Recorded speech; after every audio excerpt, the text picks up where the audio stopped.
in what ways can these social studies help the science? Like, if you remove the social studies, do you think the science might get disconnected from the real world? Totally. And like the real problems might not be raised? Yeah. So can you explain? I mean, I think this is pretty obvious though, but science doesn't happen in a vacuum.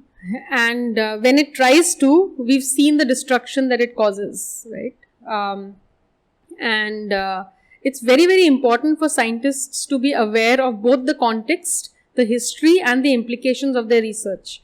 And an understanding of the social, the historical, the economic, the political, the cultural, all of that is so important in order to be able to see that. Also, I mean, things like literature. I mean, we have some amazing science fiction coming out now, and also, I mean, it's been coming out for decades or centuries perhaps, but more recently we see climate change fiction, right? So, a lot of literature shows us the way forward, and in fact, some of the science fiction has shown the way to science also, and therefore I think when science students study all of this, it really broadens their horizons and it enables them to see the future, envision it in ways that might not have been possible if it was just a very restricted form of teaching and learning.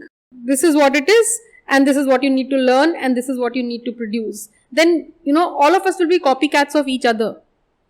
So, in some ways, exploring new areas, social science being one of them, I think offers a lot. And I mean, we've also seen examples in history of things like the Bhopal gas tragedy, of the Green Revolution and how it shapes up, of technological innovations that are perhaps one of the leading causes of climate change, of let's say reproductive technologies and their connection to gendered understanding of the world. So there are so many areas. I mean, I can't think of any area where social science and the kind of sciences that you all do are not totally interlinked. So how can you study one without the other? I mean, even in our own work as social studies people, we can't look at it without understanding scientific aspects also. I mean, I study roads. I can't look at it without understanding the materials that go into it or the geology that gets unearthed. So there is, these, I mean, I think it's very important to look at things widely and then yes, also go deep, but that not lose out on the connectedness of things to each other. Because the general narrative is like, science is very objective and you can just follow your curiosity and it will live. You don't need any other thing. So do you think in a country like India where we have so much limited budget on given to sciences, we can have that freedom to just follow our curiosity without widening? I think you can though. But if you truly follow your curiosity, so curiosity should not be limited, right? Curiosity can't be limited by its very nature. If it is, then it is not curiosity. Then it's like following, methods. The moment you're really curious, you're really curious about how something will work and how, when it works, what would happen, what are the connections, who are the people coming in. You would be very, like I said, I gave you the example of the test tube. You would be very curious about the test tube itself, right? You can't be just curious about what's inside it.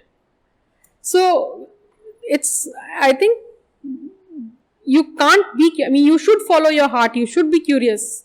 But in some ways, the way pedagogy works in our country, we in fact inhibit that curiosity. So, I absolutely kind of think that people should be curious. And yes, obviously, the moment you're curious, you're also curious about your context.